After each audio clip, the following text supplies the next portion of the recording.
Martes de la 22ª semana del tiempo ordinario. Lectura tomada de la carta del apóstol San Pablo a los Corintios, capítulo 5, versículos del 1 al 6 y versículos del 9 al 11. Salmo 26.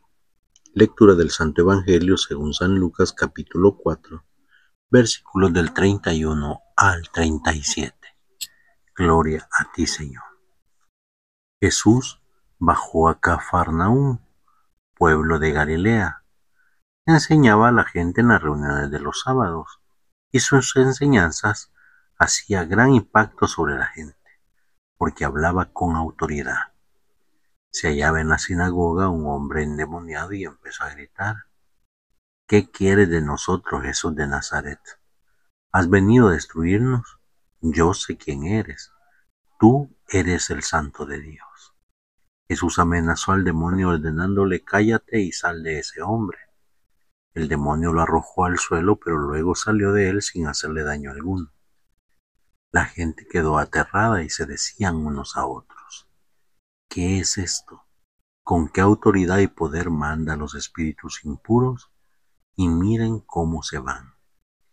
Con esto la fama de Jesús se propagaba por todos los alrededores. Palabra del Señor. Gloria y honor a ti, Señor Jesús. Estimados hermanos, es bastante fuerte lo que la liturgia de la palabra este día nos dice, especialmente cuando escuchamos en el Santo Evangelio cómo Jesús expulsa a los demonios mientras enseña en la sinagoga, como un hombre poseído, y el demonio empieza a gritar y a revelar quién es Jesús. Mientras no haya toda la etapa de la pasión, muerte y resurrección de nuestro Señor Jesucristo, nos preguntamos que por qué no quería que los demonios dieran a conocer quién era. Y es porque la revelación de Dios tenía que ser conforme al plan trazado por Dios. El plan trazado por Dios es que todos nosotros nos salvemos, es que todos nosotros podamos tener vida y la tengamos en abundancia, que nosotros podamos ser felices, podamos llenarnos de la alegría y del gozo que produce el vivir en Dios, para Dios y con Dios. Pero la tentación, el pecado, el mal, lo que quiere es no verte feliz. Lo que quiere es que le tengas miedo a Dios, que experimentes incertidumbre de la presencia de Dios, que experimentes en tu vida como si Dios te hubiera abandonado, dejado solo, como que si Dios ya no estuviera a nuestro favor. Y por eso la tentación es muy astuta en engañarnos, en mentirnos y en hacernos creer que cuando más difícil se ponen las situaciones, que cuando más complicada se pone la vida, Dios no está a nuestro lado porque no nos cuida y no nos protege. En primer lugar, Dios no se va de nuestro lado. Y sea cual sea la situación en la que vivamos, en el pecado en el que estemos, Dios nos bendice. ¿Por qué? Porque nos ama a nosotros como hijos suyos, como personas, como seres humanos. No ama el pecado, no está de acuerdo al pecado. Pero muchas veces nosotros en la vida, en nuestra propia vida, como en la vida de nuestro hogar, de nuestra familia, permitimos que el pecado entre y lo dejamos crecer y lo dejamos florecer como un campo o un árbol de naranjas que usted tenga, y de repente le ve una plantita a la par del tallo del árbol. Un árbol que ya está dando frutos, que ya está dando muchas naranjas, y esa plantita empieza a nacer en ese árbol. Y empieza a enrollarse y empieza poco a poco a crecer. Y usted la ve tan bonita, la ve tan frondosa. Cuando viene a darse cuenta, aquella plantita es un matapalo.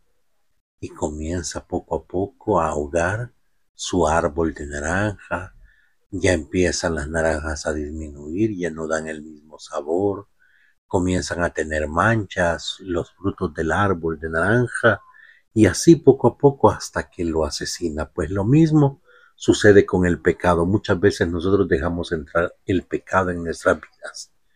¿Cuántos matrimonios bien sacramentados, bien casados por la iglesia, dejan que sus hijos, que viven amancebados, que viven rejuntados, que viven con el disque matrimonio civil, que en realidad solo es un pacto de alquiler entre un hombre y una mujer, dejan que vivan en sus mismos hogares? Y poco a poco ese pecado que entra en la casa va al igual que aquella planta, aquel matapalo, va haciendo que muera, que va haciendo que muera. ¿Por qué? Porque el pecado se va acrecentando, porque el pecado va haciendo poco a poco que las buenas costumbres, los buenos principios, poco a poco se vayan muriendo. ¿Por qué? Porque una mujer o un hombre no sacramentados viviendo juntos, lo único que piensa es en continuar acrecentando el mal. Y aunque no lo piense, sus actitudes, sus comportamientos van dando mucho que desear, y por eso muchos matrimonios mueren en sus frutos, mueren en su entorno. ¿Por qué? Porque en realidad dejaron que el pecado siguiera creciendo.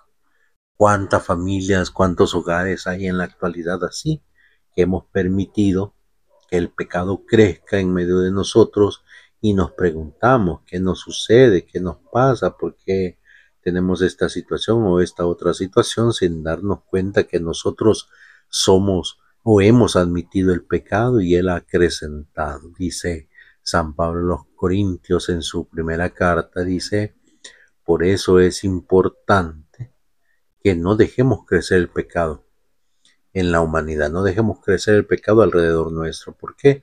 Porque al final el pecado nos puede interrumpir en nuestro proceso de crecimiento y hacer que nosotros también caigamos en esa sintonía de pecado, y en lugar de acercarnos más a Dios, nos alejemos.